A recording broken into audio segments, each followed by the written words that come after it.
Hello viewers, welcome back to the story world.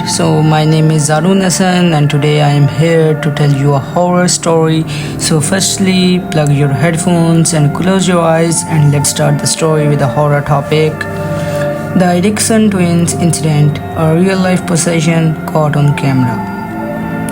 Imagine you are watching a police documentary on TV and suddenly one of the people being filmed throws herself into oncoming traffic, then gets up like nothing happened. Now imagine her twin doing the exact same thing. Seconds later, this isn't a horror movie, this happened and it was all caught on camera.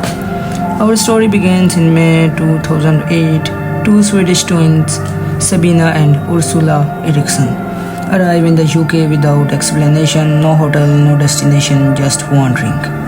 They take a bus heading to London, but along the way their behavior turns strange. They clutch their bags, whisper to each other, constantly glance behind them. The bus driver senses something's off. He refuses to let them back on after a stop. They won't let him touch their bags. What were they hiding? Weapons? Drugs? Spoiler, it was something far worse. Stranded near the M6 motorway, they begin walking along the busy highway on foot, yes, on the shoulder of a motorway. A police crew filming a reality show, motorway cops spots the twins.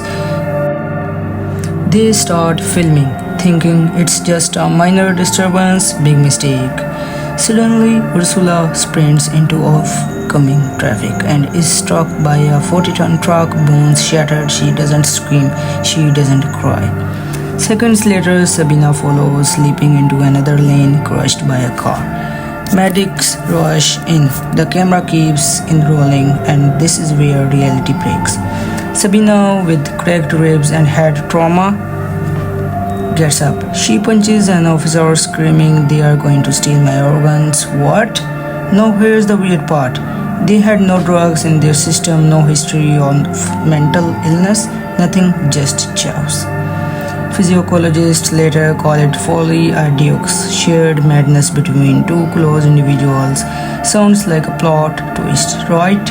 Nope, it's real, and the worst part was still to come. After recovering, Sabina is released from the hospital within 24 hours. Yes, released, no physique evolution. Yes, she begins wandering alone, visibly confused, clutching her coat tight, like something's chasing her. She meets a kind man named Glenn Holinshed, a dog lover who offers her shelter for the night. You know where this is going? Glenn's friend later recalls. She was polite but paranoid, kept peeking through windows, asking if I was safe. Red flag, big time. The next day, while Glenn is making tea, Sabina grabs a kitchen knife and stabs him 5 times in the chest. He stumbles outside bleeding, saying, "She stabbed me." He dies on the sidewalk. Sabina, she runs. Witness watch as she keeps leaps off a 40-foot bridge, breaking both ankles, and still fight police when they try to help her. So let's recap. One twin gets hit by a truck, the other kills a man. Both scream about being haunted and no drugs or mental illness was even proven. Oh, and here's your horror cherry. When arrested, Sabina told officers, "We say in Sweden, an accident rarely comes alone. Sometimes one thing leads to another." Haunting and almost poetic. Sabina was sentenced to just 5 years for manslaughter due to diminished responsibility. She served half and vanished from the public eye. Ursula returned to the US, living quietly, never changed, as if nothing happened. Experts call it shared physiotic disorder. Folly or dukes, where two people, often twins, share the same delusion.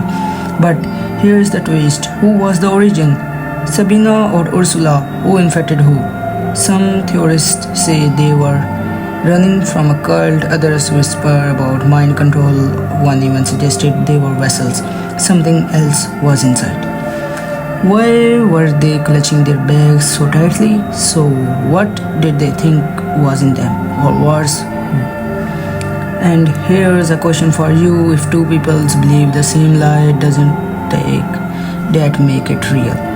In the end, all we know in this, two women walked into the UK, left behind a dead man, and a mystery no one has solved. You just heard a story that makes The Shining look like documentary. Real people, real physicists, and real terror caught on tape. What do you think really happened to the Eriksson twins? Leave your theory in the comments, and if you are still breathing after that, hit subscribe because next time the story might be about you.